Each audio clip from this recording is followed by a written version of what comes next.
Cyrus traveled to the world of Harry Potter, thinking that he was waiting for brilliant magic.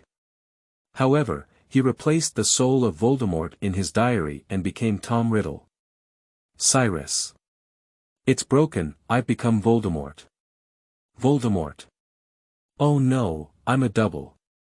During the days spent in the diary, Cyrus kept learning and digesting Riddle's knowledge, waiting for the opportunity to come back to life. Until the summer of 1992, Ginny Weasley wrote for the first time in her diary, "Internal investment has passed, welcome to invest. I learned from the lesson of the previous book's failure in writing, and this time I have prepared the outline, strengthened the main plot of the protagonist and sworn never to end it." Keywords.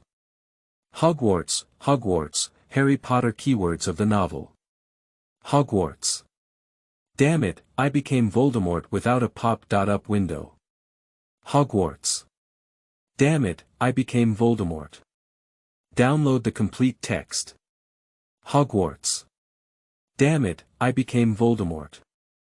Read the latest chapter. Chapter 1. Cyrus and Ginny. You are listening at novelfull.audio. Chapter 1. Cyrus and Ginny's silver-gray memories flow in the dark space, like shallow moonlight shining in the mist of dawn, emitting a faint light. Cyrus looked quietly at the unchanging scenery before him. Even though he didn't know how long he had spent here, his heart was still difficult to calm. Because he had crossed into a soul, no, not even a complete soul, just a fragment with some memories. The owner of this soul fragment is none other than the famous Dark Lord Voldemort. And it is the residual soul of Tom Riddle, who was only 16 years old, from the Horcruxes he created during his student days. However, now, due to his travels, Xiao Tang's consciousness no longer exists, and this remaining soul has also been replenished. To be honest, turning into a soul weapon is quite explosive even if it is placed throughout the entire crossing realm. The male protagonist of online novels, Cyrus, who suffered various humiliations and even life and death crises at the beginning, has been seen many times in his previous life, but it is quite rare to find a way to resurrect him as soon as he travels through time. What's even more helpless is that he, trapped in his diary, can only passively wait for the beginning of the plot. If it weren't for his ability to recall the magical knowledge Tom Riddle learned during his school years, he would probably have been bored to the point of going crazy in a lonely space. Slowly flipping through his memories, Cyrus couldn't help but marvel that Tom Riddle was indeed a genius. Undoubtedly someone who can become the Dark Lord. They have already mastered almost all the magic knowledge in Hogwarts courses in 5th grade, even mastering a lot of black magic in the Forbidden Book area. At this age, ordinary students may still be restless in their adolescence. In fact, most of the wizards who truly left a lasting mark in history are like this. Dumbledore and Grindelwald wanted to change the world during their student years, and in their later actions, under the program they jointly formulated, Grindelwald almost overturned the entire wizarding world.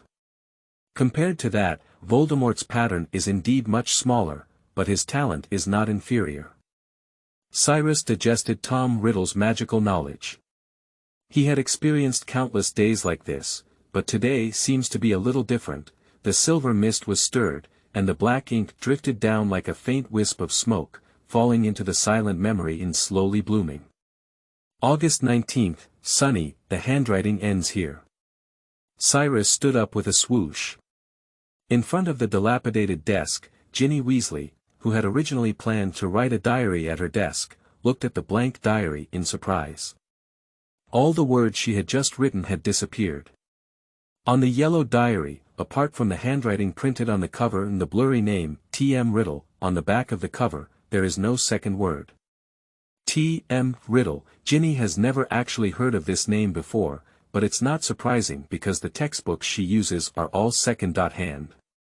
As expected, this person named Riddle is the first owner of this diary. But no one has ever told themselves that this is a magic book. This innate Gryffindor couldn't help but feel a great curiosity in his heart. The things she experienced this summer really excited her. First, her admired Harry Potter moved into her own house, then she received an owl letter from Hogwarts. Now, there is actually a magic diary hidden in the second-hand textbook that she used to dislike. So she picked up a feather pen, dipped it in ink, and continued to try to write. Today is a special day. A short half-sentence was written on it, but the ink was immediately sucked in as if it had been written on a sponge, without even leaving any scratches. Ginny opened the page in surprise, but the back of the paper was also clean. Where did all the ink go? Little Ginny stared with bright eyes and a puzzled expression on her face.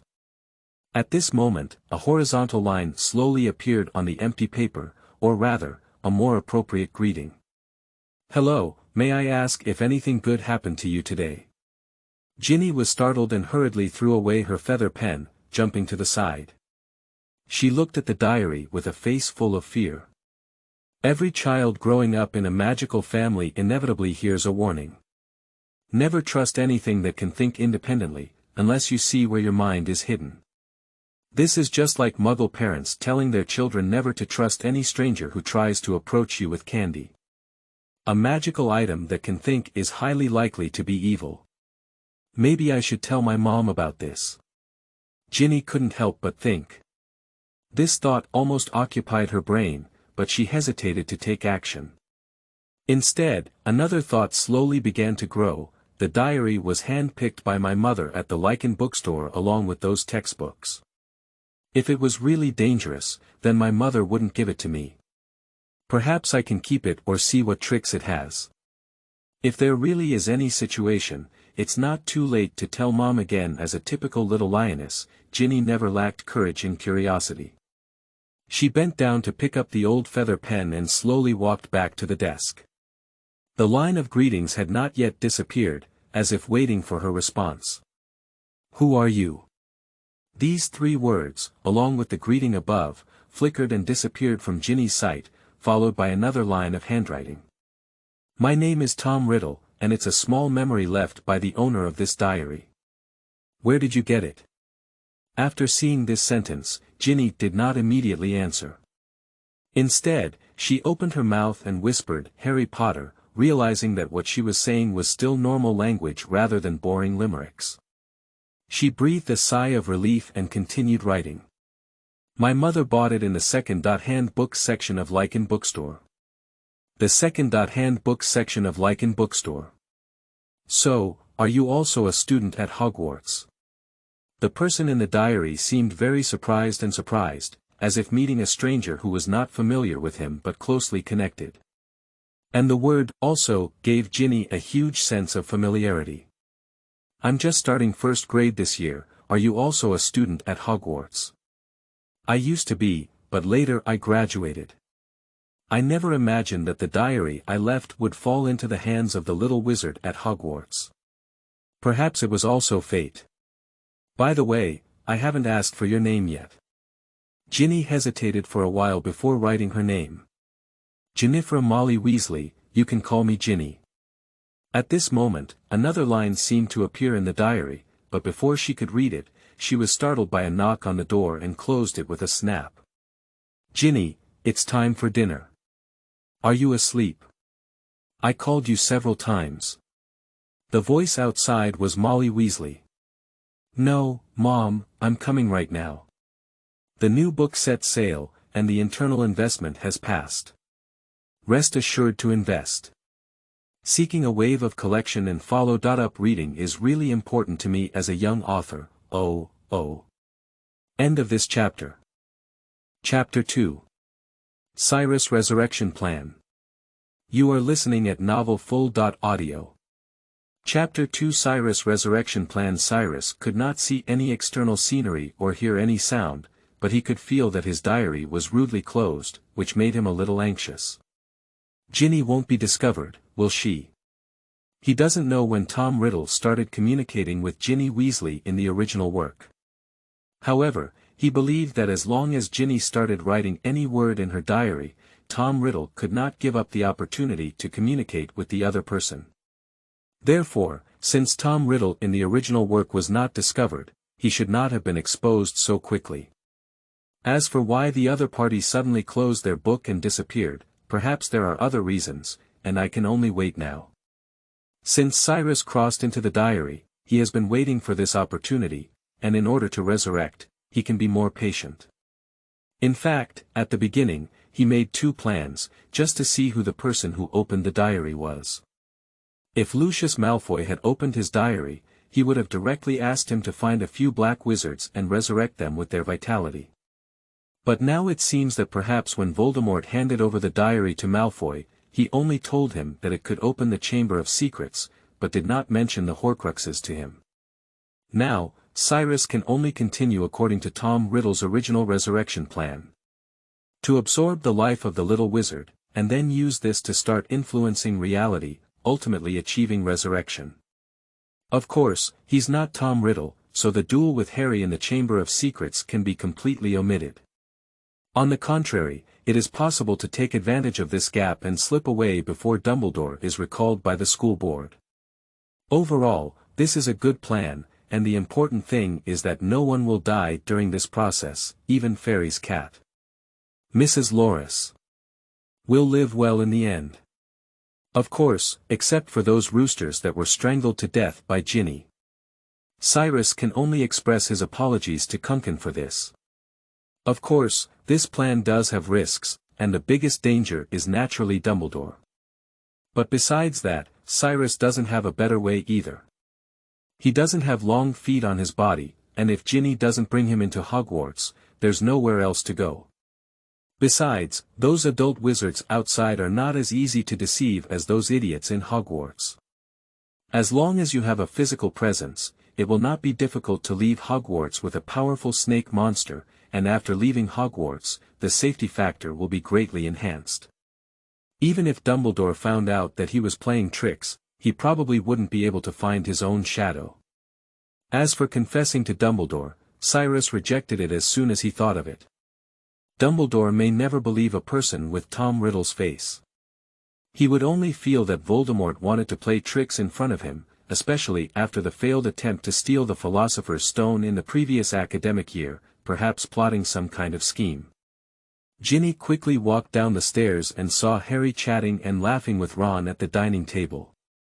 She immediately blushed and lowered her head, pretending to be a lady and sitting quietly in a chair. The other members of the Weasley family were not surprised by this, and Ginny had been in this state ever since Fred and George secretly drove the magic car to pick Harry up. Harry is not familiar with Ginny, he just thinks that Ron's little sister has a strange personality and is not very talkative. Harry simply greeted her and immediately focused on dealing with the food on the table. In the humble abode, his food was much better than in the Dursley family, almost every meal was very full, making him unable to help but worry about gaining several pounds when school started. Perhaps the Quidditch team will refuse to let him continue as a seeker due to his increased size. However, these days he occasionally plays family Quidditch with several other members of the Weasley family, and obviously his skills have not declined, which has made Harry relax a lot. After dinner, Ginny quickly walked back to her room, closed the door from inside, and made sure no one could come in. Then she walked to her desk and carefully placed her hand on the diary. She hadn't paid much attention before, but now she realized that the book looked quite impressive. The black cover was a bit faded, but very smooth. Although old, it is not broken at all. The date and some individual name are printed on the cover, which looks a bit like a publishing house. Is this a diary from 50 years ago? 50 years, very long ago, especially when the owner of the book went through such a terrifying era. Perhaps this Mr. Tom Riddle has already died. Ginny couldn't help but think. She continued to open the book, and the previous sentence that she couldn't read in time had disappeared. She waited for a moment, but there was no letter on the book. Maybe he won't know what's happening outside of the book. Thinking this way reduced Ginny's worries about this diary a bit. At least from now on, it doesn't pose any harm. So she picked up a feather pen again and dipped it in ink to write. Inside the diary, Cyrus anxiously waited for Ginny to respond to him again. He couldn't do anything now, as if he was being gently scratched by a furry kitten with its paws. The mysterious spells, profound potions, and stunning transformations of the past couldn't keep his attention focused. It's like a husband and father anxiously waiting for their wife and children in the hallway of the delivery room. Now, the child he was waiting for finally gave birth. "Hello, Mr. Riddle, are you still there? My mother came over just now, and I'm not sure if I want to tell her about you." Cyrus's excited heart suddenly calmed down. Obviously this was the most critical moment. Is it because he gained Ginny's trust that his plan could continue, or was it because he was caught up in a scheme and embarked on a path of destruction?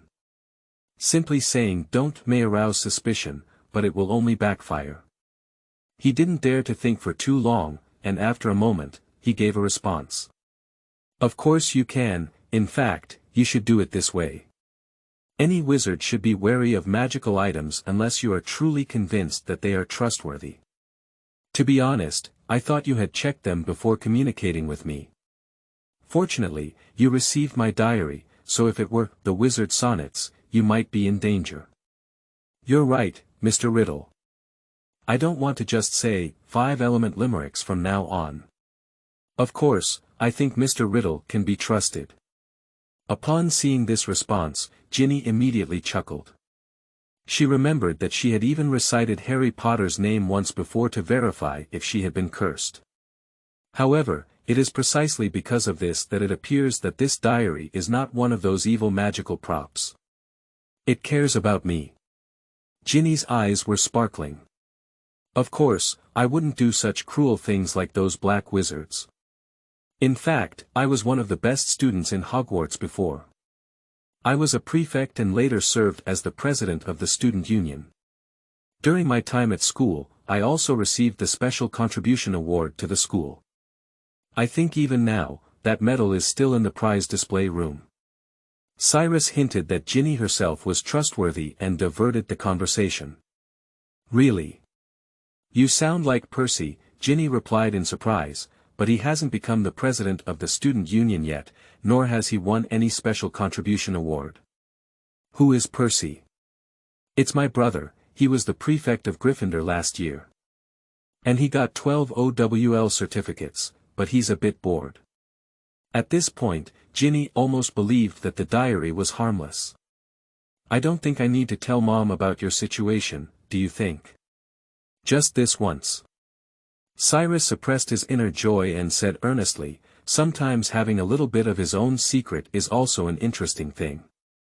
The new book set sail, and the internal investment has passed. Rest assured to invest. Seeking a wave of collection and follow-up reading is really important to me as a young author. End of this chapter.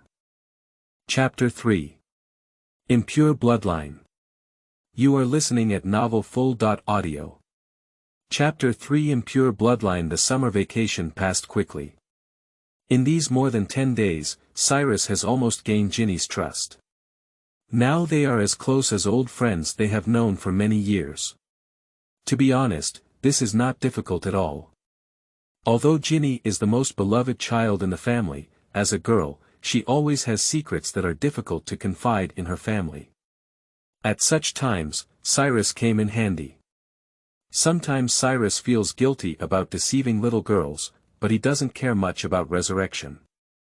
Anyway, Ginny won't die in the end, and all the people petrified by the snake monster will eventually be rescued. The rest of the people in the burrow noticed that Ginny's behavior was a bit strange because she hadn't yelled since August and returned to her room early every day. Everyone thought it was Harry's fault, and Fred and George would always glance at each other and then chuckle incessantly. "Mr. Riddle, Hogwarts will start school tomorrow." Cyrus could feel the anticipation and excitement in Ginny's words, and for every little wizard, going to school for classes was an exciting thing because it meant they were not dumbbells.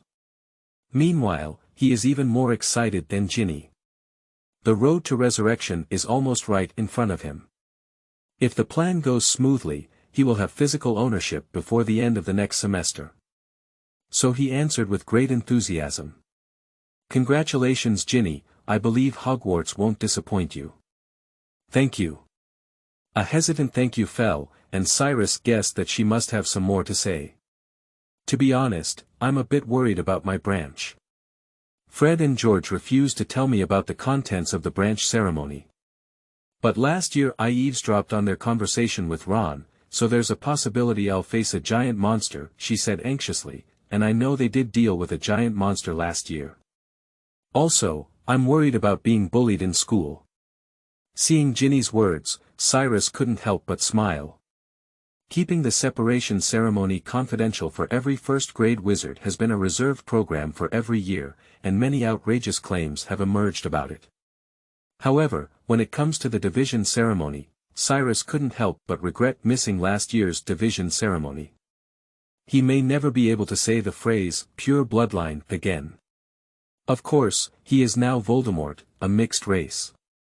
That's lying to you, Ginny. The school won't let first-grade wizards deal with monsters. It's actually a tradition at Hogwarts to keep the process of sorting confidential. In fact, the sorting ceremony is not too dangerous, and you don't need to worry at all. As for being bullied, have you forgotten the curses I taught you? If someone dares to curse at you, then pick up the wand and give it to him. Let him know that you're not easy to mess with. Cyrus said without hesitation. Okay, I'll resist. But what does it mean there's not too much danger? Ginny asked in response. Cyrus couldn't help but tease, of course it's to ensure that the little wizards won't die, otherwise the parents wouldn't be happy, do you think? Thank you for your comfort. Ginny angrily closed her diary. She didn't expect Tom Riddle to also refuse to tell her the specific details of the branch. And that statement actually made her more worried.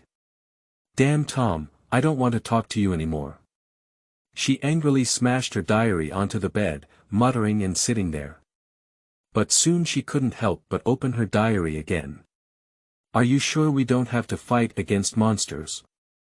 Of course I'm sure. Besides, even if you really want to fight monsters, I don't think you need to worry. Don't forget the spells I taught you. If you need, I can also tell you how to deal with monsters. Their brains are very small, and you just need to lift a heavy object with a floating spell and hit the back of their head hard to knock them unconscious. Cyrus comforted. Perhaps to compensate for his deception towards Ginny, he reluctantly took on the role of a private tutor. He taught her almost all the spells in Standard Spell 1, and now Ginny may be even more powerful than Ron. Seeing this, Ginny also felt relieved. I'll trust you once. Good night, Mr. Riddle. Good night Ginny, I wish you all the best tomorrow. As Cyrus wished, Ginny did indeed have a smooth day the next day. What went wrong were Harry and her brother Ron. They missed the Hogwarts Express, and to make matters worse, no one noticed it before Hermione came to find her. Hello Ginny, have you seen Harry and Ron? I couldn't find them in the entire train carriage. Hermione saw Ginny as if she had seen a savior. Fred and George said they were both following behind you. I didn't, my parents took me into the platform first. Ginny shook her head, and next to her sat Luna with white hair. Ginny thought she was a bit of a strange girl, but they should be on the train. We're together. Ginny said strangely. I can't find them anywhere. Hermione sat across from Ginny, angrily saying, and she always had a bad feeling. The child is quiet and must be acting like a demon. God knows what these two troublemakers will do. I just hope they don't deduct points from Gryffindor anymore, Hermione said. At this moment, an ethereal voice rang in Hermione's ear, gentle as a floating ghost in the air. I'm not sure, Luna's eyes widened. What? I'm not sure if flying in a square box while sitting in the sky will result in a deduction of points, but I think it's cool and I want to give it a try. She looked out the window. What? Hermione and Ginny both raised their voices and turned their heads to look out the window. Ron and Harry waved happily at them, like two highly anticipated generals. That's Dad's car. They don't think they're very honorable, do they? Hermione said absurdly, indicating that she was already half angry. It's really good, they will definitely give Gryffindor a big deduction, and there's even a possibility of being fired. Being fired. Ginny's face turned pale and she screamed in panic. She still thinks that she can spend 6 years of student time happily with Harry Potter. But if what Hermione said is true, then it's all over. Don't worry, I'm just saying it's possible. Hermione thought Ginny was worried about Ron and immediately comforted her. We did something even more absurd last year, but it was okay in the end. As long as they weren't seen by muggles, I don't think there would be a big problem. But this kind of behavior is really... She looked out the window, hesitating to speak, and the magical car finally rushed into the clouds again and disappeared. Never mind, I'll go find Neville. Hermione stood up and walked alone to the door, leaving space for Ginny and her classmates. Have a nice day, Ginny. Thank you. The new book sets sail, and the internal investment has passed. Rest assured to invest. Seeking a wave of collection and follow-up reading is really important to me as a young author. Oh. Please don't raise books, sometimes I really raise them and die. End of this chapter. Chapter 4. Night Tour on the First Day of School. You are listening at novelfull.audio. Chapter 4 Night Tour on the First Day of School. Tom. You lied to me. Ginny sat angrily in front of the desk, her quill almost poking at the paper. It can be seen that she is really angry. Usually, she would respectfully refer to Cyrus as Mr. Riddle. Be gentle, don't poke me out. Besides, when did I deceive you? Cyrus immediately responded. Humph. You said the separation ceremony would be dangerous. What happened? That was just a tattered hat. Will it bite off my head? Ginny said angrily. What made her most angry was that before the separation, she confidently boasted to other students about the first-hand information she had learned, and the result, you've made me lose face. However, her poking at the book still stopped, and upon careful examination, she found that she had not left any marks on the diary, which relieved her. In fact, it is almost impossible for physical means to destroy Horcruxes. I have never said that there will be any danger in the branch ceremony. I remind you not to worry, there won't be too much danger. As I said, you are in good condition. Congratulations. Cyrus said awkwardly. Having spent a long period of loneliness, communicating with Ginny was also a great comfort to him. After all, Cyrus was not Voldemort. Yeah. But what you said made me feel like I might lose my arms or legs. It seems that some of us have a misunderstanding of the word not too dangerous. Thank you, that's completely not dangerous. Do you expect that hat on my head to suffocate me? Ginny asked in response. Not entirely. If you are inherently evil, it will assign you to Azkaban, which is where the danger lies, Cyrus said. But Ginny obviously believed it, and she widened her eyes. Are you serious? Of course it is, isn't it talking to you in your mind? The Sorting Hat can see through people's hearts, and naturally evil people should be placed in Azkaban. That is actually Hogwarts' 5th Academy, representing the magical creature, soul-eating monster. I have never heard of these before. There are many secrets about Hogwarts that you don't know. Even Dumbledore couldn't have mastered all the secrets here. Exploring castles is a very interesting thing, and I remember Gryffindor's tradition is night tours, Cyrus tempted. This is against school rules. And I don't think Percy or Hermione will be happy. Really, but I think your other 2 twin brothers may be willing to support you.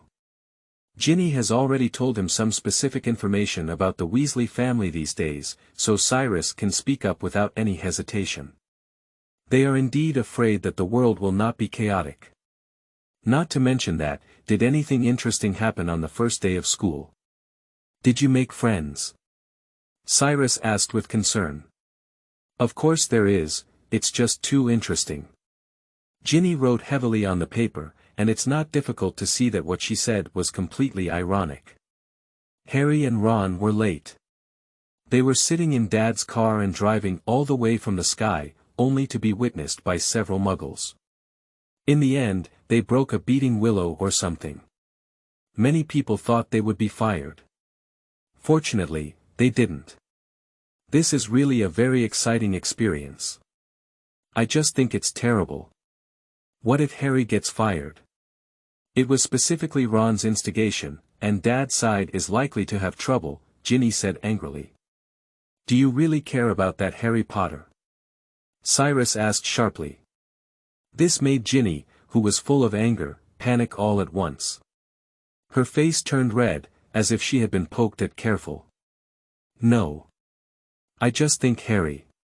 He looks very quiet, not such a reckless person. Ginny covered her hot face and wrote this sentence in her diary with one hand. She's only grateful that Mr. Riddle can't see her now, otherwise it would be too embarrassing. So, you don't care about him? Of course not.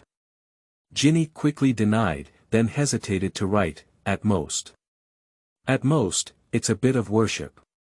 You know, he eliminated the mysterious man, and I grew up listening to his stories. It's really amazing, so I don't think you need to worry about him. Harry Potter eliminated the mysterious man, which can be said to have saved the wizarding world. If Dumbledore fired him, he would definitely receive thousands of yelling letters the next day, don't you think? You're right. Ginny's mood suddenly improved a lot, but her face was still flushed. I need to go to bed, Mr. Riddle. We have class tomorrow. Sleep. No, I suggest you go on a night tour. Cyrus immediately tempted. But. Don't you want to explore inside the castle? But it doesn't make much difference to go during the day. Of course it's different. If you keep following the rules, you'll never see Hogwarts under the silver moonlight at night. Not to mention, playing hide and seek with the administrator is a very interesting thing. Aren't you tempted at all? Of course not. Where should I go? Ginny quickly wrote in her diary as she walked. Ginny, who was determined by her iron bones, still lost to her own curiosity. She was panicked, sneaky, and every few seconds she would lift her head and turn around to look around. Compared to these, the most distressing thing is that she still has no idea about the structure of the castle, and even if she wants to go somewhere, it is still a bit dark. Why not go to the hallway on the 4th floor and take a look? Didn't your brother say he and that Harry Potter were fighting against the mysterious man there last year? Take a look at the place where the great Harry Potter once fought. Ginny's eyes lit up and she thought it was a good idea. Where is the corridor on the 4th floor? If you are currently in the Tower of Gryffindor, then. In the diary, a map slowly emerged. This is a map drawn by Cyrus based on Voldemort's memory, with almost no secret passages. After all, Voldemort is not interested in those boring things. And there's no need to let Ginny know about some secret rooms. Ginny quickly glanced at it and immediately closed her diary. She heard that sometimes there are teachers patrolling at night, and there is also a possibility of encountering other students on night tours. She doesn't want anyone to know she's talking to a book. The corridor on the 4th floor. Over here. After Ginny, who was not yet experienced in night tours, determined the direction and quickly walked out. She can't wait to see where Harry fought last year. However, she paid no attention to the black shadow that appeared behind her. The new book set sail, and the internal investment has passed. Rest assured to invest.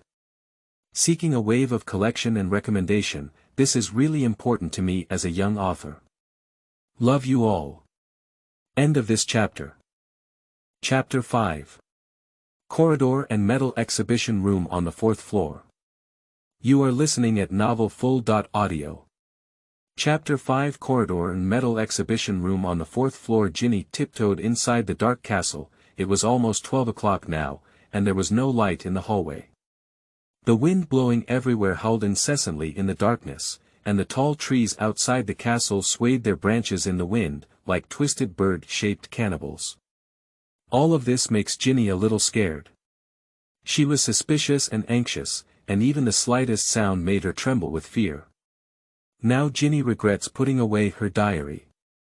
Perhaps the next corner will reveal a three-headed monster that eats people without blinking an eye. Ron told her that one of their friends left a three-headed dog the size of a house in the castle last semester. Even with the diary in hand, Mr. Riddle couldn't help her. Mr. Riddle. She could only hold the diary tightly in her arms, trying to draw a little bit of weak courage from it, as if she were not alone, but with someone to accompany her. Perhaps this diary really had such magic. Ginny gradually felt relieved, and she realized that the huge castle seemed only terrifying, but in reality, incredibly spacious and very quaint and magnificent. It's much more interesting than her crowded little home. She is now fully aware of the fun of night tours in this castle. She can do whatever she wants, without worrying about school rules. She can run as she wants in the hallway, even if she picks up her wand and sparks recklessly. At most, it may be warned by portraits on the walls or ghosts passing by. Just like now, Ginny has encountered the ghost of Gryffindor. It's not good for a little girl to wander alone in the castle at night. Oh, Gryffindor, it's obvious. I think, Ginny Weasley, right? The Weasley family's hair is really recognizable. But you actually went on a night tour on your first day of school. You're even more impressive than your two brothers. Sir Nicholas said happily. Hello, almost headless Nick. Of course Ginny knew Nick because he also performed his splitting action at Gryffindor's dining table this year, just like in previous years. Unfortunately, there was still a little flesh and skin between his head and neck. It's impolite, you don't even want to call me Sir. Sir Nicholas pretended to be angry. Speaking of almost losing his head, this is indeed a regret. According to his statement, he was also unwilling to let the axe strike his neck dozens of times. Good Sir Nicholas, Ginny immediately changed her voice. Good child. Wishing you a pleasant night tour. Also, don't walk towards the 5th floor, Pippi Ghost is over there, and don't use a wand, be careful not to lure Filch over. Sir Nicholas, who was in a good mood, reminded him a few words and walked through the wall with his head hanging around his neck. So Ginny put away her wand and continued walking in the dark. Not long after, she reached the edge of the corridor on the 4th floor, and even found a wooden door. That's it. Locked. This won't make it difficult for me. Araho cave opens. She pulled out her wand, and the lock on the wooden door answered, causing Solara to fall to the ground and make a loud noise. Ginny couldn't help feeling proud and said, fortunately, Mr. Riddle taught me all the spells from 1st grade. She happily pushed open the door and walked in, leaving the room pitch black, fluorescent flicker. The front end of the wand immediately lit up, illuminating the room. But what disappointed Ginny was that the room was extremely boring, with nothing left. There is no terrifying three-headed dog that falls asleep when it hears a song, nor is there a trapdoor that leads to the ground. There's nothing here. She lay her diary flat on the ground, holding a glowing wand in one hand and writing it in a twisted manner. Perhaps Dumbledore has restored all of this, Cyrus replied, but there are still many interesting things inside the castle. Do you know how many secret passages and chambers there are? Or maybe if you're hungry at night and want to eat something, just go to the lower part of the auditorium where there's a fruit painting. Scratching the pear inside the painting will turn it into a doorknob. Forget it, I'm not too hungry. I had enough to eat at the dinner party, Ginny refused. She was a bit disappointed that she couldn't find anything related to Harry, but she quickly thought of something else. By the way, Mr. Riddle. You said before, have you ever won a special contribution award? Can I go take a look? Of course, Cyrus immediately said, I'm glad you still remember this. The medal display room is on the 4th floor, just take a few turns from here and you'll be there. So Ginny closed her diary again, extinguished the light of her wand, and quietly walked out. A few minutes later, another black shadow appeared here. Hurry up, Mrs. Loris. Catch those little ghosts who violate school rules. I hear the sound. Filch's voice was hoarse and unpleasant, like an evil wizard who had drunk too much potion. However, if it were really like this, he might actually be a little happier. He didn't have very good legs and feet, and with an oil lamp in one hand, he ran over awkwardly. Ah, I found a lock. Careless guy. He excitedly picked up the chain that had fallen on the ground. How he wanted to tie it to those little wizards and let them hang it on the roof for a few days. Hurry up, it must be those two boys from the Weasley family. Don't let them run away. He urged, and Mrs. Loris sniffed hard at the residual scent on the ground, slowly following Ginny's footsteps. Ginny is spinning around in the metal display room, where she must have been cast the stretching curse, because this classroom looks much larger than outside. Numerous medals are placed in rows, including Quidditch trophies, as well as other competitions, and some are the names of class leaders and grade presidents.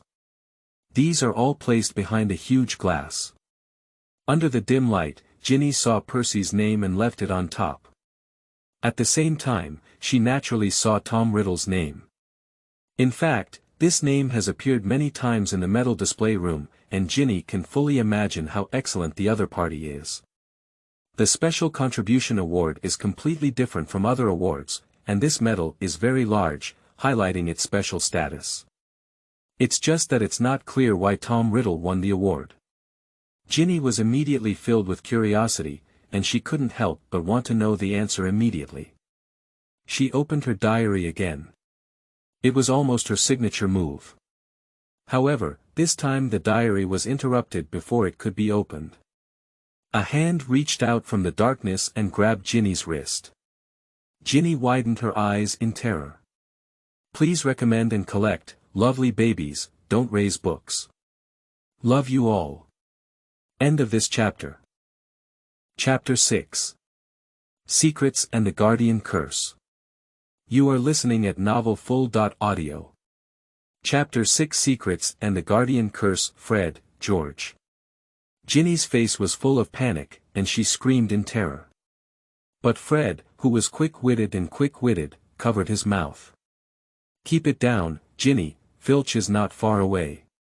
George quickly said. Why are you here? Ginny lowered her voice and said in panic. Her heart was beating very fast, as if she was about to jump out of her small chest. When did they appear next to me? Did they see me talking to the diary? These two questions echoed incessantly in her mind, and Ginny felt like a prisoner being pinned to the execution stand. As soon as the executioners George and Fred spoke, they would wave their axes to separate themselves from the diary. However, neither of them mentioned the matter of the diary. Sorry to scare you, Fred slowly let go of her and said with a smile, I'll explain to you later. Come with us now. As they spoke, the two of them inexplicably pulled Ginny out of the metal display room and walked in one direction. As she walked, Ginny heard a sharp voice getting closer and closer. It's Filch, the administrator of Hogwarts, who is probably the most annoying person in the whole school, Fred explained in her ear. Oh, and Snape. If he caught us, it would be terrible. Professor McGonagall would deduct points from us. To be honest, that's not a big deal. But if we were to be locked up and write reviews, it would be too boring. George said, fortunately, he hasn't caught us since first grade, has he, Fred? That's right. Fred proudly walked up to a witch statue with Ginny. At this moment, she could hear that the administrator named Filch seemed to be very close, maybe he would catch them by turning a corner. So what should we do? Ginny wasn't as panicked as before. Fred and George did scare her, but she thought she had been caught communicating with the diary. Of course we have secret weapons. Fred proudly pulled out his wand and tapped the one-eyed witch's head twice. Separate left and right. The next moment, in Ginny's surprised gaze, the stone statue actually separated from the middle, revealing a dark secret passage. Go in quickly. The three people immediately crawled in, and then the stone statue slowly closed. Fluorescent flashing. Wait here for a moment, neither Fred nor George suggested continuing along the secret passage. Where does this secret passage lead to? I can't go anywhere because there's a blockage ahead, Fred lied, pretending to be relaxed. Although he was glad that his sister was not as boring as Percy and even better than Ron, telling her the secret passage to leave school in first grade was not a good thing. Fortunately, Ginny was thinking of something else now, so she didn't doubt them at all. "How did you find me?" In the end, she asked the most concerning question. "To be honest, we saw you as soon as you left the tower," George said. "Are you always following me?" Ginny widened her eyes. "If that's the case, wouldn't it be discovered that I occasionally communicate with Mr. Riddle in my diary?" "Of course not. We're not that bored," Fred immediately denied. "Actually, we were planning to go to the Forbidden Forest to see, but halfway through, we found out you were almost caught by Filch, so we came to save you, right George?" "That's right." George smiled and nodded. "But how did you know that Filch and I were here?" "This is our secret." Fred and George looked at each other tacitly and laughed at the same time. "For now, we don't plan to make this secret public." "Even you can't, Ginny." "Secret." Ginny looked at them with a scrutinizing gaze, but none of the twins gave in. "Okay, I'm used to it anyway. Besides, who doesn't have a secret?" As she spoke, she instinctively hugged the diary book in her arms even tighter. Fred and George didn't notice her little movements, but instead laughed and said, "Come on, Ginny, that's not a secret. Almost everyone in the family knows you like Harry. Except for little Ronnie." George added. "You're right, except for little Ronnie, he's really a young child." Fred smiled and shook his head. Upon hearing this, Ginny immediately blushed. But unexpectedly, she not only didn't get angry, but also felt grateful and proud. "I'm afraid you will never know what my true secret is." After a while, Fred took advantage of Ginny's lack of attention and took out the activity map. He quickly glanced at it and then put it away. "All right, let's go. Filch is now on the 6th floor, and Pippi Ghost is hanging out with him. Maybe he's causing trouble for him," he said gloating. "What? But how did you know?" "It's all said to be a secret is something that cannot be revealed." George opened the door of the secret passage, and there was indeed no one outside. "By the way, this secret passage is also a secret, don't reveal it. I don't want to turn this place into Gryffindor's public lounge. You two don't tell me your secret, but you want me to keep it a secret for you. Don't forget why we're here. To save you. Otherwise, you'll be ruined. I will definitely be fired." "Okay, I don't want to be ungrateful," Ginny said helplessly. Then, the three of them returned to the tower together. When Mrs. Pang saw them, she was not surprised at all. "Command, child. Honey-eating birds." Returning to the dormitory, Ginny climbed onto the bed lightly to avoid waking up her roommate. She had originally planned to talk to Mr. Riddle about the Special Contribution Award and other events that happened tonight, but before she could pick up her pen, drowsiness had already surged in her heart, making her dizzy. Finally, she could only hastily write one sentence. "Good night." She fell asleep. "Good night, have a good dream, Ginny." After Cyrus replied, he resumed studying the curse. Although Voldemort was very talented in his youth, his experience and knowledge were still too shallow, and there were also some spells that he did not know. The Guardian Curse. To successfully use this magic, the caster must concentrate on recalling the happiest memories they can think of. Unfortunately, Voldemort, who did not understand what love meant, naturally did not understand what happiness meant. Of course, with Voldemort's abilities, it doesn't make a difference whether he can use this spell or not. But for Cyrus, he still hopes to learn this curse. The Guardian Curse is very useful in defending against dark magic and resisting dark creatures, and driving out soul-devouring monsters is only a small part of its usefulness. Seeking a wave of recommendations and collections, babies, please smash me with tickets. End of this chapter. Chapter 7. Post-Class Tutoring. You are listening at novelfull.audio. Chapter 7 Post-class tutoring. The spell of the Guardian Curse is not difficult, and the principle is also clear to Cyrus. Tom Riddle once tried to master this spell, but ultimately failed. Cyrus understood all the theories, but as someone who had never held a wand before, he didn't know if he could cast this spell. It wasn't until the next evening that Cyrus waited for Ginny's message again. "Good evening, Mr. Riddle. I was almost late this morning, but fortunately my roommate called me up." Cyrus saw a hint of complaint in Ginny's words and immediately replied, "Almost. That's just not right.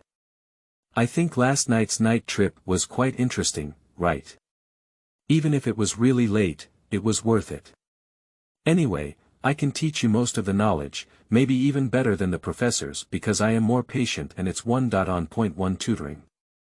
But I will be deducted points. I don't want to become the culprit of Gryffindor," Ginny wrote with a red face. Then, as if remembering something, he eagerly wrote, "Mr. Riddle, do you want to know what happened after I went to the medal display room?" After writing this sentence, she stopped and waited for her Mr. Riddle to respond. "May I hear its details?" Ginny was not so satisfied with the answer, but she still pouted and wrote. "I was almost caught by the administrator, but Fred and George helped me hide. They had a secret. Even if they couldn't see, they could know where someone was. And they also knew some secrets. It was right at the one-eyed witch statue on the 4th floor corridor, and they asked me to keep it a secret, but I don't think it's important to tell you. By the way, Mr. Riddle, that's not on the map you gave me. Live Point map." Cyrus knew the secret of the twins as soon as he heard it. The activity map created by 4 raiders led by Harry's father, even Dumbledore, will be marked with a location within the school. It can be said that as a magical prop, the Live Point map is still very exquisite. Cyrus was also very interested in the existence of a live map, but after thinking about it, he realized that it was not very useful for his plan, and many parts of Hogwarts could not be displayed even on a map, such as the House of Request and the Chamber of Secrets. As for the secret passage to leave Hogwarts, those who have read the original know 3. The one that hits the willow, the one on the 4th floor of the one-eyed witch statue, and the one behind the mirror on the 5th floor. These 3 roads are already enough for him to use. This is normal Ginny. At Hogwarts, there are as many secrets as there are, but I think they probably won't know the secrets I know. For example. Ginny asked provocatively. For example, some secret rooms. Cyrus' words seemed to have magical power, attracting Ginny. A secret room. That's right. Cyrus slowly replied, not intending to reveal Slytherin's secret room right now. In fact, there are also many other secret rooms in the castle besides Slytherin's secret room. Tom Riddle discovered many of Slytherin's secret rooms when he was searching for them before, but most of them were empty or only had some debris inside. As a magical castle with a history of over 1,000 years, Hogwarts actually has many secret rooms. Although most of them are empty rooms, sometimes serving as a temporary shelter is enough. He revealed several locations in the secret rooms in a row, which surprised Ginny. "Why didn't you say it before? I think it would be more surprising for you to discover these things yourself, don't you think?" Ginny nodded and wrote down in her diary what happened in class today. Due to having already studied in advance, she received a lot of praise today and added several points to Gryffindor, almost like a little Hermione. However, her personality is not as sensitive and sharp as Hermione's, so not only is she not disliked by others, but she has also made many friends. By the way, Ron received a yelling letter from his mother this morning. It seems like his father was also in trouble because of their situation. Ron always causes trouble, and Fred and George are right. He's like a completely immature child. Ginny couldn't find anyone to share this during the day, so she had to pour bitterness on Cyrus. And actually, I feel a bit awkward because during class, people often ask me, "Is that your brother who sent the yelling letter this morning?" She said sadly, clearly feeling that Ron had made her lose face. However, in reality, Ron is still very concerned about Ginny. After narrowly escaping from hitting Lou last night, he still disregarded his injuries and wanted to see Ginny's branch. Unfortunately, the branch ceremony had already ended at that time. You don't understand, little Ginny. Boys are like this. Naive and immature. No. That's not how you are. Ginny retorted. I'm not a child, Cyrus concluded the topic. Alright, let's start tonight's tutoring. You shouldn't have to worry about spell learning and transformation this semester, but you still need to be careful and practice more. What do you want to learn next? Defense against the dark arts. I borrowed a textbook from Ron, but he gave me Where Are the Magical Animals all at once. Last year's Black Magic Defense textbook was called Black Magic. A Guide to Self-Defense, but Where Are the Magical Animals is also considered an auxiliary book. Black Magic Defense in grades 1 to 3 is almost all about dealing with dark creatures, and these dark creatures are also part of the magical animals. Ginny originally planned to use the second handbook from Lockhart that she had spent a lot of money on this year to attend classes. But Cyrus told her that those things were no different from waste paper. Even if read as a novel, one has to endure Lockhart's pervasive narcissism in his writings. Ginny opens Where Are the Magical Animals, and after Dumbledore and Newt's preface, the first part of the book raises a question about, what are animals? She saw Ron's note written at the end of the question. A guy with many, many legs and a fluffy body, which immediately made her laugh. Obviously, this is not the correct answer, but she can easily associate it with Ron's fear of spiders. Then, she quickly discovered the other pleasures left behind in this book. For example, according to the classification level of the Ministry of Magic, the most dangerous creature is marked as XXXXXXXX, followed by Ron adding, or anything Hagrid likes. Ginny was overjoyed, knowing that Hagrid was the huge man who took the new student onto the boat crossing the lake. He also brought Harry out of the overturned alley during the summer vacation. During the vacation, Ginny had already heard Ron talk more than once about the three-headed dog and the fire dragon, all of which were ferocious things raised by Mr. Hagrid. Then she also discovered that Ron added 4x, after the 5x, behind the 8-eyed giant spider, making it an unprecedented 9x level magical animal. It can be seen how scared Ron is of spiders. In another book, Black Magic. A Guide to Self-Defense, there are many spells mentioned, such as the Repel Curse, Nose Curse, Red Spark, and Green Spark, which are not taught in spell classes. There are also lighting spells and extinguishing spells, which are also mentioned in the standard spell. Cyrus asked Ginny to read the book herself, and if she encountered any incomprehensible content, she could freely ask him questions. For the defense against black magic, he can now be said to be a true master, and it is feared that not many of the previous professors of black magic defense have stronger theoretical knowledge than him. Of course, these people do not include Dumbledore. New books need to be taken care of.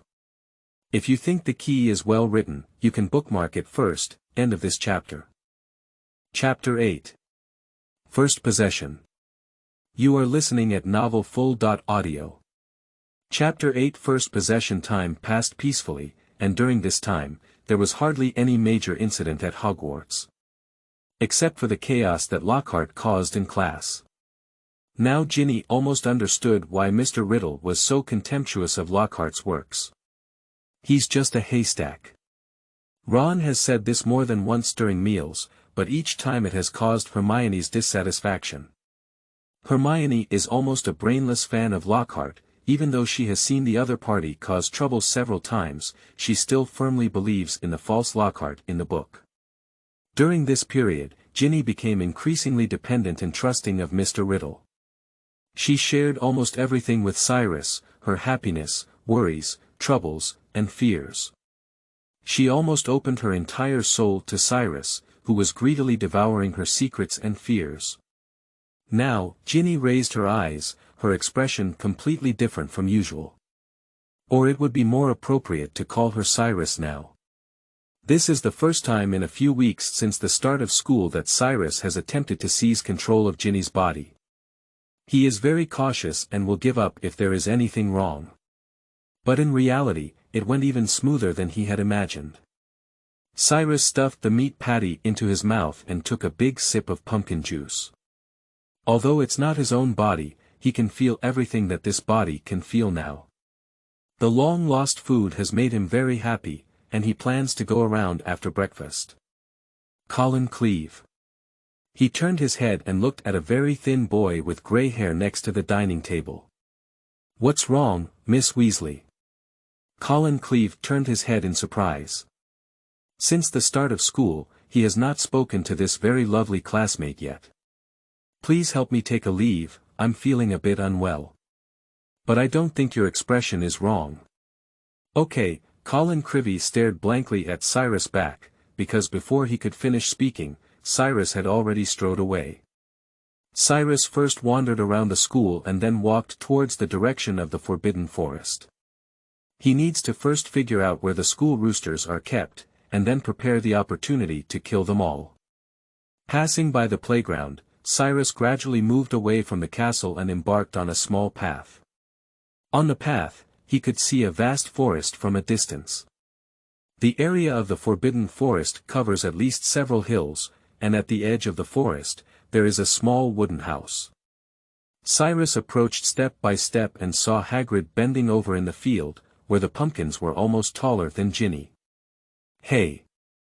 Hagrid noticed him and immediately stood up and shouted, "Little wizard, hurry back. The Forbidden Forest is not where you should come."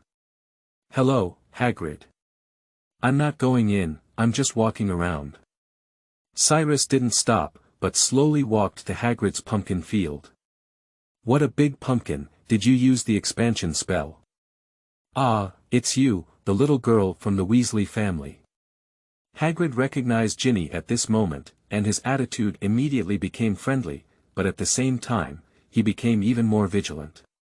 Due to the troublemakers Fred and George, Hagrid now has a psychological shadow over the Weasley family.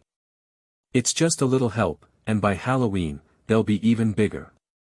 "Do you want to come in and sit down?" "No, I'm walking everywhere." Cyrus didn't plan on eating Hagrid's dark little dish and immediately refused. "Don't worry, I won't go to the Forbidden Forest. I know it's very dangerous there." "That's good, you're much more obedient than your two brothers." Hagrid was glad that he didn't have one more troublemaker to deal with. Cyrus walked around the edge of the Forbidden Forest and soon found the captive rooster. At the same time, he could also feel Hagrid's gaze occasionally coming over, afraid that he would suddenly dive into the Forbidden Forest. Without a chance to take action, Cyrus had to walk back slowly. "The air here is really good. I'll go back first, Hagrid. I'll visit you again next time." "Of course," Hagrid said somewhat reluctantly. He has always loved his family and had a good relationship with several young boys from the Weasley family, and their attitude towards Harry was also very friendly. Therefore, he was also very friendly to Ginny. The cabin by the Forbidden Forest still looks a bit lonely in normal times. Even Harry and the others don't come over often. When Cyrus returned to the castle, the course had probably already begun, and no one could be seen in the corridor. But just in case, he picked up Ginny's wand and cast a phantom spell on himself. Ginny's wand, like Voldemort's wand, was made of purple wood, and Cyrus was surprised to find that this wand matched him quite well. The purple robe would symbolize his death and rebirth, which is indeed very suitable for him now. The only regret is that Ginny's magic is a bit too weak, to the extent that the phantom curse he cast is not as good as he imagined. When he is still, he can't see anything, but as soon as he moves, he can still see a shallow contour around his body, like a layer of raised glass. But just be careful, it should be enough. Cyrus walked cautiously towards the girls' restroom on the 3rd floor. At this moment, Ferk's sharp voice came to his ear. "What's wrong, what have you found?" Filch exclaimed excitedly, a student who skipped class. Cyrus saw Filch stumbling behind the skinny cat, his whole face filled with excitement. Mrs. Loris probably smelled the scent from Cyrus and walked towards the spot where Cyrus had stopped with her head down. It got closer and closer, probably because the smell here became stronger, so its pace slowed down. Mrs. Loris lifted her head, her gaze puzzled as she looked towards the corner of the wall. Filch also immediately looked over. "There's nothing," he cursed softly and said harshly, "it must be hiding. Use the spell, the crime will be even worse." After patrolling Hogwarts for so many years, he certainly knew that there were some spells that could hide a person's appearance, and such situations had happened more than once. At first, Filch thought it was Mrs. Loris who had made a mistake, but it wasn't until a student's half-hearted phantom spell suddenly expired that he understood what was going on. So he immediately reached out his hand and began to explore the area, looking like a blind person with normal eyes. Although this action is comical, it is indeed effective, especially when Cyrus's spell is not perfect and any movement will result in a flaw. Keep going like this. Seeing this, Cyrus had no choice but to take a risk and lift the wand with the smallest amplitude, aiming the tip of the wand at Mrs. Loris. Confusion. Mrs. Loris screamed and her hair stood up, startling Filch. Before Filch could speak, it rushed out as if it had discovered some other clue. Filch immediately followed with a limp. Cyrus breathed a sigh of relief and continued walking towards the third floor. "Baby, please don't keep books, even if it's just at the end of the book. It's really important to keep reading." "Thank you, babies." End of this chapter. Chapter 9. Chamber of Secrets and Snake Monsters. You are listening at novelfull.audio. Chapter 9. Chamber of Secrets and Snake Monsters. Since Myrtle was killed by a snake monster 50 years ago, this bathroom has been almost no different from abandoned. No one is willing to use the restroom here. It's not that they feel unlucky, it's just that no one wants their head to suddenly pop out of the toilet while using the toilet, and then chatter incessantly, crying and muttering incessantly. Even among ghosts, Myrtle is very unpopular, second only to the mischievous Pippi ghost. Over time, no one is willing to use the restroom here. When Cyrus walked into the bathroom, he didn't see the peach blossom, probably she was flushing herself into the black lake again with the toilet. This is actually a good thing. Cyrus walked to the front of the wash basin, where the mirror reflected Ginny's lovely face. Ginny's appearance cannot be said to be unrelated to the movie, it can only be said to be completely different. In fact, she is much cuter. He praised it and found the copper faucet that didn't water according to Riddle's memory, with an inconspicuous snake carved on the edge of the faucet. "Open." Cyrus opened his mouth and let out a terrifying hiss. He inherited all of Riddle's talents, including his snake-like voice. Suddenly, the dragon head emitted a dazzling white light and began to spin rapidly. Then, the pool also moved and slowly sank, disappearing from his sight, revealing a very thick water pipe that could accommodate a person to enter. Cyrus jumped down without hesitation. Of course, he didn't forget to close the door of the secret room to avoid any accidents. It was like rushing down a dark, sticky, endless slide, and he could see many pipes branching out in all directions, but none of them were as thick as this one. In no time, the slide was about to reach its end. It was a black rock tunnel. Cyrus cast a flying spell to float himself up and avoid falling to the ground. The rock tunnel is very humid and there is a lot of sludge inside. He himself prefers cleanliness. The sunlight flickers. A huge bright light flew out of the wand, hanging above Cyrus like a sun, almost illuminating the entire tunnel. The tunnel leading to the secret chamber is dark and humid, possibly because it is built below the Black Lake, so the stalactites above occasionally drip a few drops of water, making the road to the cave very muddy. Cyrus was pleased that Voldemort invented a flying spell, because whenever he thought of these droplets dripping from the top of his head connecting to the Black Lake, which was the site of so much toilet waste accumulation at Hogwarts, he felt a bit overwhelmed.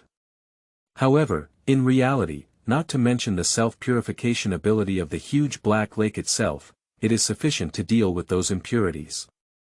The process of water droplets seeping down from the soil alone has already filtered out impurities. Continuing inside, a huge monster with a mouth as big as that of an adult, its terrifying silhouette lifelike in the darkness. This is the snake slough of the Snake King, covered in a layer of precious snake skin. Voldemort didn't like this thing, but Cyrus found it a bit strange. After all, the snake monster has not appeared in the UK for many years. Even if there are snake monsters in other places, they may not grow so big, and their lifespan is not as long. You can find a way to take it away then. The skin of the snake monster itself has strong magical resistance, whether it is used as armor or for soaking in wine, cough, or as a magical potion material, it is very precious. It's not difficult to take it away, just make a spacious travel suitcase with the stretching curse, and then find an opportunity to take it out of Hogwarts. Christmas vacation is actually a good choice. Avoiding the huge snake skin and walking inside, the tunnel turned one bend after another, finally discovering a sturdy wall in front of it, engraved with two intertwined snakes, their eyes adorned with large, sparkling emeralds. Open. Cyrus made a hissing sound in his mouth, sounding like an evil spell. He was like the ruler of snakes, commanding everything here. The two snakes separated, and the stone wall cracked open in the middle, slowly sliding to both sides and disappearing. Behind the door is a long, dimly lit room. Many stone pillars carved with coiled and entangled serpents support the ceiling that dissolves in the darkness at a high altitude, casting long and eerie shadows over the entire room filled with green and mysterious mist. Cyrus held Ginny's wand and strode forward between the stone pillars coiled by the giant snake. He was so familiar with this place, as if returning to his own home, his footsteps creating hollow and loud echoes among the ghostly walls.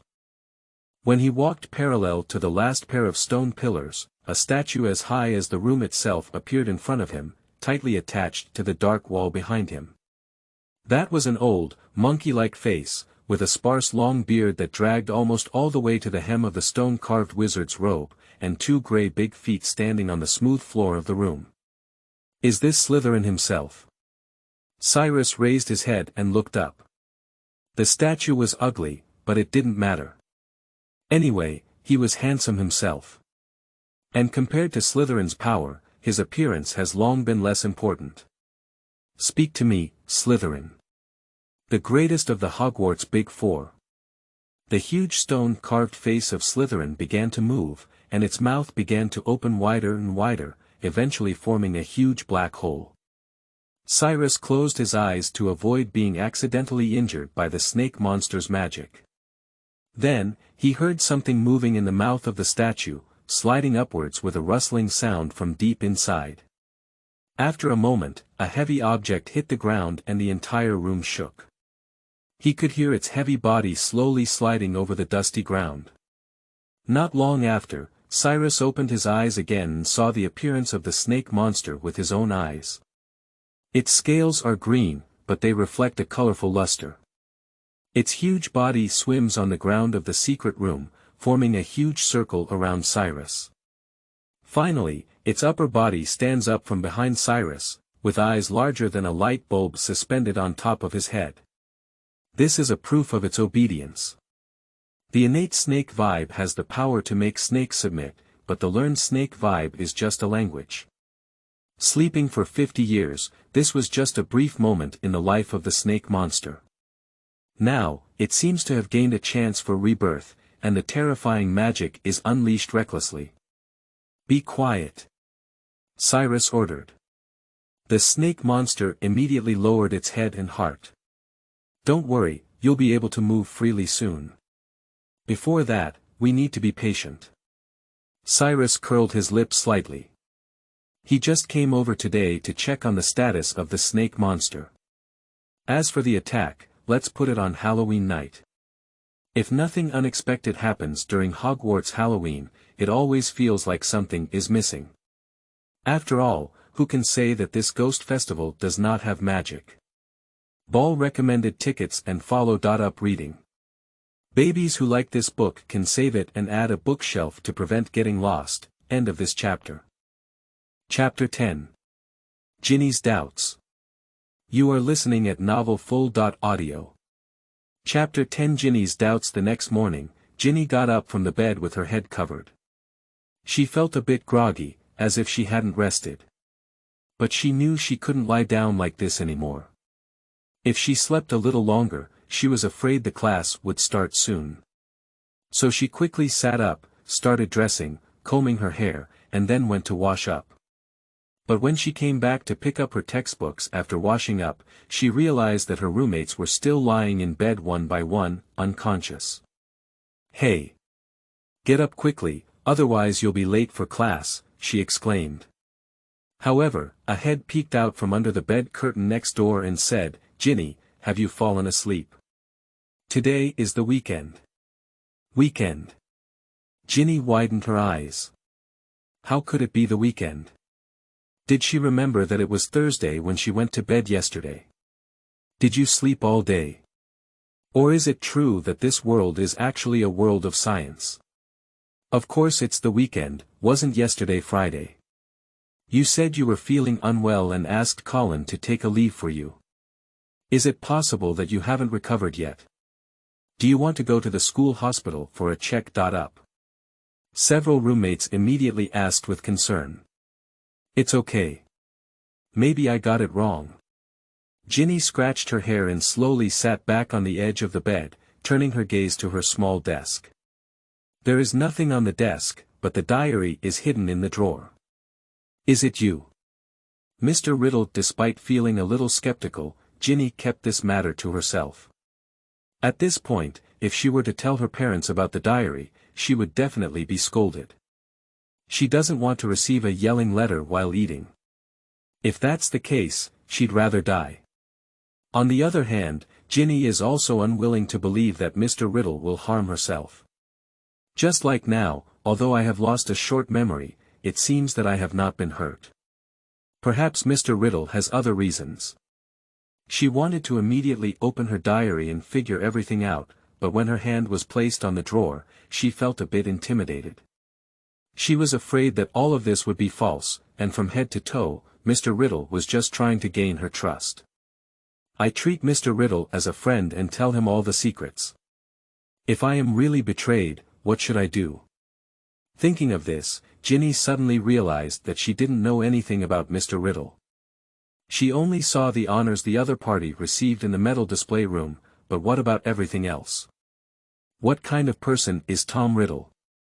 He looks so excellent, perhaps just like Percy. No, he's much more interesting than Percy, and he's not so rigid either. Ginny thought it was really interesting that Mr. Riddle had been instigating her to violate some insignificant school rules these days. He also taught himself many small curses that cannot be learned in textbooks, saying that when he conflicts with others, he should be given one.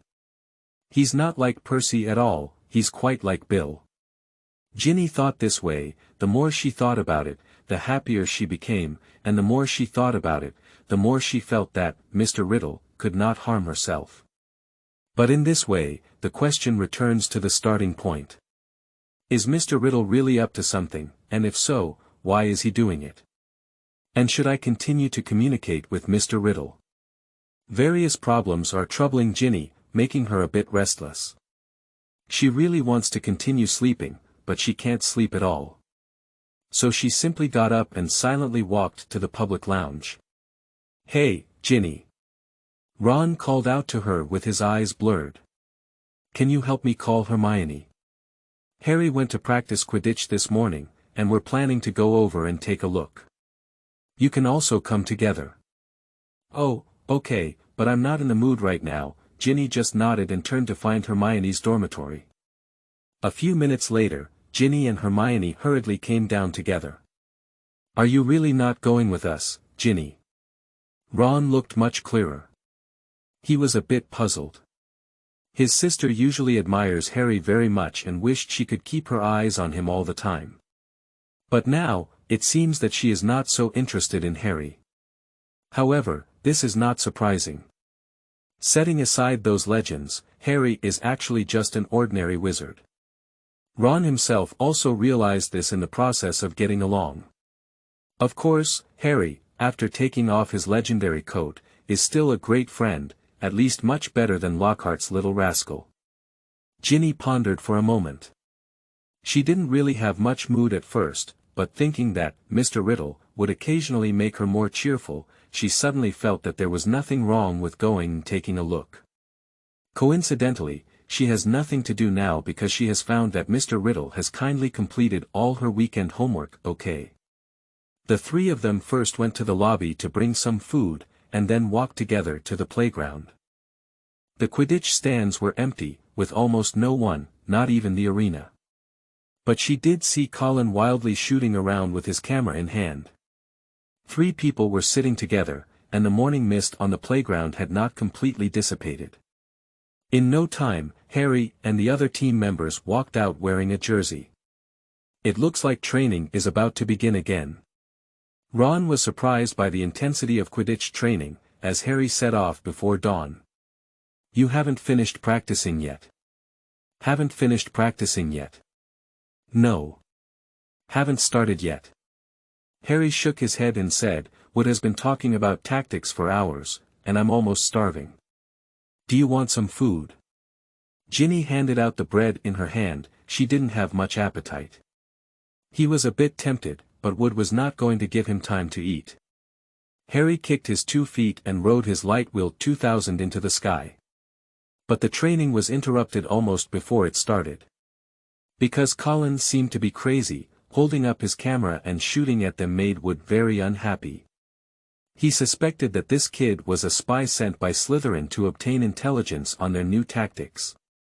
Slytherin doesn't need any spies at all, George said helplessly. How do you know?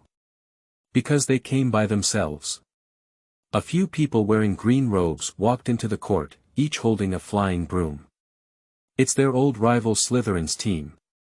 Wood flew down angrily, and the 2 teams immediately erupted with a strong smell of gunpowder. What's going on? Hermione's slightly worried voice called Ginny back from her trance. What's wrong? They're arguing. Go and take a look. Ron immediately jumped down. He thought that if there really was a conflict, he couldn't stand idly by. As they rushed down in a frenzy, Ron and Hermione looked in surprise at the platinum-haired man in Slytherin's team. Draco Malfoy. Ginny certainly knows him too. During the summer vacation, it was his father and his own father who had a fight at the Lycan bookstore. Continue to collect, wish you all a happy weekend, haha, end of this chapter.